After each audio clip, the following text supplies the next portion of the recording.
Welcome back, viewers of this tutorial series. This is Jason from Jason G Designs. Recently in this series, we have been focusing on window managers included in the standard ThemeX theme bundle. Today's tutorial will be no exception, as we will now be focusing on XFWM, the window manager for the XFCE desktop environment. But instead of creating the theme from the ground up, we will grab the theme from tutorial resources and analyze how it is constructed. Recreating the theme would make for too long a video. Anyway, XFWM themes use images with specific titles to create each piece of the window. This makes for an easier, strictly visual way of creating a WM theme.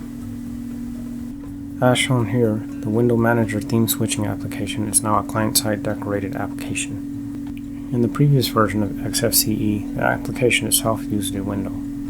No problem though, we will preview with a couple of non-CSD applications open. This example shows an active and inactive window.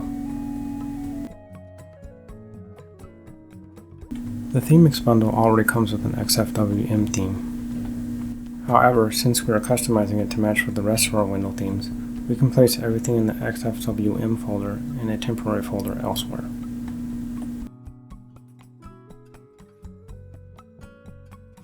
Next, we will take the XFWM4-new tar file and extract it. I will leave the link to get this file in the description, as well as file extraction information from the command line if needed.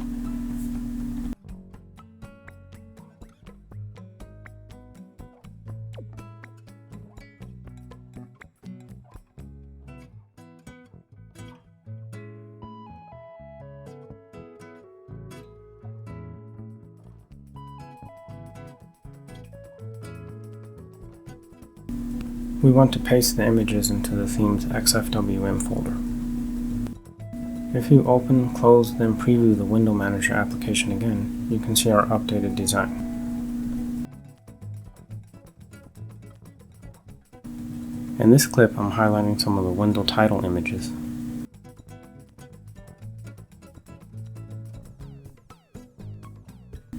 Each of these references the title bar background.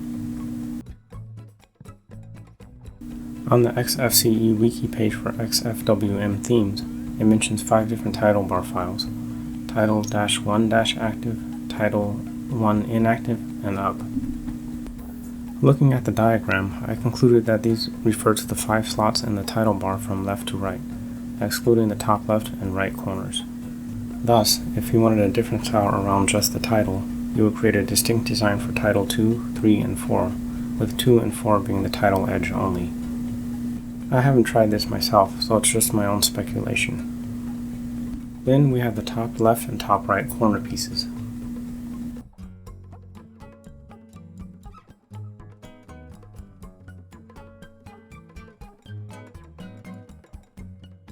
This view shows the new design in GIMP close up. I'm showing this because depending on your design, you will want to make sure the design on the corners match with the title bar, including height. Our design includes a gradient and a 1 pixel line at the bottom.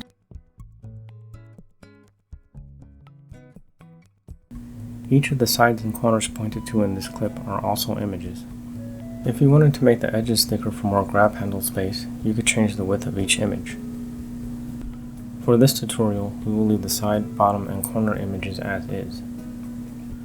This is because, alternatively, you could hold the Alt key and drag inside a window to stretch it.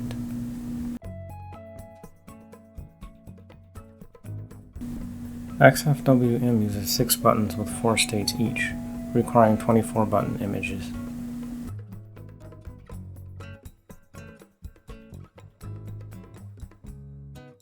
In our updated design, I removed the background color behind the active and inactive buttons, so the gradient would show through.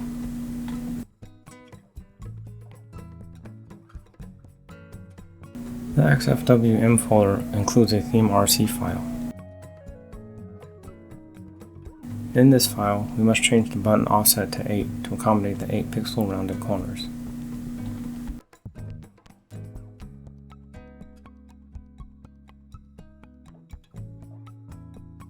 After switching to another theme and back in the Window Manager, you can see the new spacing.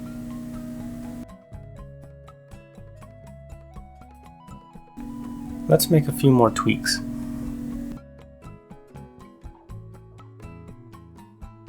In the Appearances settings, let's change the font for GTK apps to Source Sans Pro.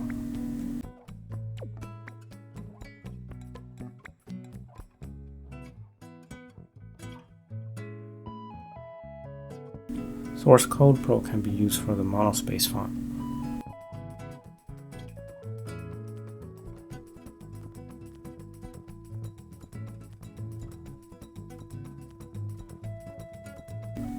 We want to do the same for window titles, using Source Sans Bold this time.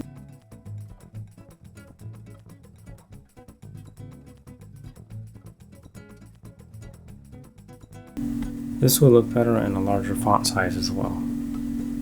These are suggested fonts, and you can use whichever font you prefer.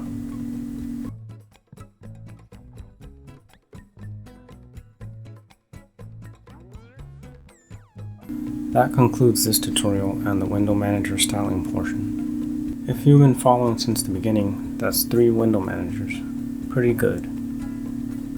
In the next tutorial, we will be customizing the terminal applications with our Umox terminal colors. In the meanwhile, please like for the YouTube algorithm and subscribe for more Linux theming content. Thank you, my viewers, for watching.